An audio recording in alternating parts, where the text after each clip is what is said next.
ډاکټر ماتر محمد په خپل کتاب کې ا ډاکټر ان د هاوس کې یو برخه کې وایي چې دولتي ادارې چې نشو کولای چې زه یعنې کله لومړی وزیر شلم په ډیری دولتي ادارې داسې وي چې نشو کولای خپل انکشافي بودیجه مصرفه کړي. کله چې کال اخر کېده د کرسمس شاپینګ په نامه دوی دا ټوله بودیجه مصرفوله، بس تحفې واخله بې ځای خریداریان یې وکړه، ځکه چې دوی دنه ویرېدل چې دغه بودیجه موږ مصرف نه کوو نو کال ته دولت موږ ته بیرته دا بودیجه نه راکوي. مثلا 2 میلیارد افغانۍ ته یو ادارې ته بودیجه ورکوي او هغه 1 میلیارد مصرفوي، 1 میلیارد یې پاتې کېږي.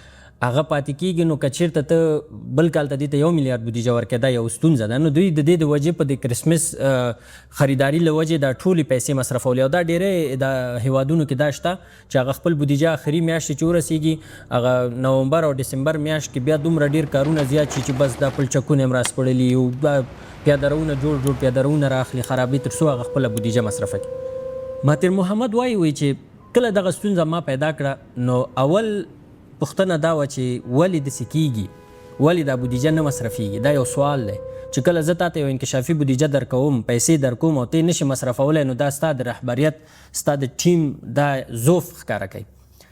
نو د دې د وجې او که نه مصرفېږي بیا بې ځایه مه مصرفوي، پرېږدي بل کال ته مصرف شي. همدغسې باید راځئ موږ په افغانستان کې د دې څخه یو درس واخلو. په افغانستان کې هم ډېری داسې ادارې شته چې مثلا 3-4 میلیارد افغانۍ انکشافي بودیجه لري، کال اخره پورې 2 میلیارده مصرفوي. که چېرته دا یو وزیر صاحبي یا رئیس صاحبي هغوی باید دا فکر وکړي چې ولې ماته دولت یا مثلا وزارت مالیې له خوا نه 4 میلیارد افغانۍ بودیجه انکشافي راکول کېږي، په دې 4 میلیارد افغانۍ کې زه 2 میلیارده مصرفولی شم، 2 میلیارده زه ولې نشم مصرفولی؟ حال دا چې افغانستان داسې یو هیواد دی چې 4 نه موږ باید یعنې 8 میلیارده مصرف کړو، 1 میلیارد قرض مصرف کړو، ځکه ضرورت دی دا هیواد پرمختګ ته ضرورت لري.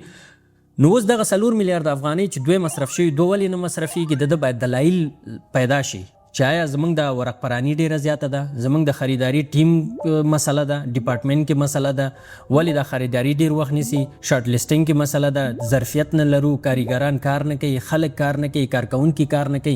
ستونزه چې ده چې دا بودیجه نه مصرفېږي. د دې ستونزې هغه حل لاره باید پیدا شي چې دغه بودیجه باید څنګه مصرفه شي او په کوم ځای کې مصرفه شي. د دې ترڅنګ نه تنها چې ټوله بودیجه باید صفر شي، مصرف شي، کله چې دغه بودیجه مصرفیږي وزیر صاحب محترم یا مثلا بل مسؤلین یا مالی متخصص دی یا مشاور دی یا مالی کسان چې دي دوی باید په ده پوه شي چې آیا دغه بودیجه موږ مصرفه کړې په ځایه مصرفه شوې، آیا دا ارزښت درلوده. مثال وایم، یو مکتب، یو پول، یو کلینیک یا یو سړک په 1 میلیارد افغانۍ جوړیږي او نرخونه هم راغلي، فکر وکړه 10-20 نرخونه شرکتونه راغلي، ټیټ 1 میلیارد راغلی، نور 1.5 میلیارد 2 میلیارد یا لږ زیات او پوده، خو هغه ټیټترین قیمت 1 میلیارد افغانۍ دی.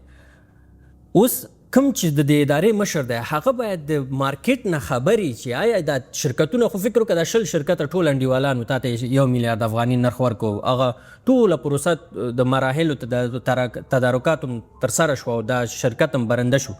اوس آیا دغه پول، دغه کلینیک، دغه مکتب چې موږ جوړو آیا رښتیا هم بازار کې دا په 1 میلیارد افغانۍ جوړیږي که هلته ارزانه جوړیږي؟ تنها خدا نه دی چې یو مشر صرف کینی او بودیجې د پاس کوي او پیسې دی ولا کلینیک جوړوي، مکتب جوړوي، پول جوړوي، 1 میلیارد افغانۍ امضا کزا او هغه خپله د بازار نه خبر نه وي. هغه باید کسان ولري، ټیم ولري، دا خو یو امانت دی، دا بیت المال دی، دا پیسې دي، دا تنها دا نه ده چې موږ امضاګانې وکړو او پیسې مصرف شي، پیسې په ځای مصرف شوې. زه دغه موبایل دولت ته اخلم مثلا په 100,000 افغانۍ، آیا کېدای شي دا بازار کې په 50,000 افغانۍ؟ شرکتونو 3 شرکت انډیوالان دی راغلي، ټیټترین قیمت 100,000 دی، موږ وایو چې والا دا کېدای شي بازار کې 50,000. موږ باید بازار نه خبر اوسو چې بازار کې دغه قیمت په څو دی.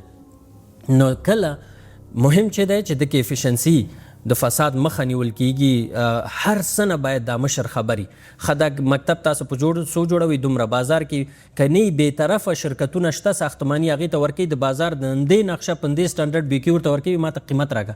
3-4 مختلفونه بیا د خپل ټیم راغواړي چې ښه ته دغه کلینیک، مکتب، شفاخانه، هر شی پول په 1 میلیارد افغانۍ جوړی یا مثلا په 5 میلیون افغانۍ جوړی، په بازار کې په 3.5 میلیون هم جوړیږي، تاسو 1.5 میلیون ولې ډېر اخلي؟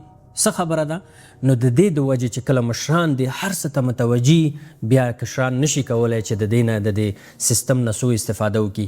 یعنی وړو ماتر محمد په خپل یو کتاب کې یو بله موضوع ته اشاره کوي، وایي ډېره وړه موضوع وه د یو ښار، یعنی هغې ته موږ توجه کوله. وی خلکو دا ویلې چې لومړی وزیر دومره روزګار دی چې دې وړې مسلې ته توجه کوي. وایي ما ځان سره دا ویلې چې غټو مسلو ته خو مې توجه کړې ده د هیواد، یعنې زه دومره باید کار وکړو چې وړکي مسلې ته هم باید متوجه اوسو. وایي سهار به چې 8:30 راتلم تر 6 مې کار کوو، 6 به بیا تلم تر 10 بجو پورې به زما نورې جلسې وي. یعنې فکر وکړه چې یو سړی د سهار 8:30 نه تر 10 بجو پورې خپل هیواد ته کار کوي.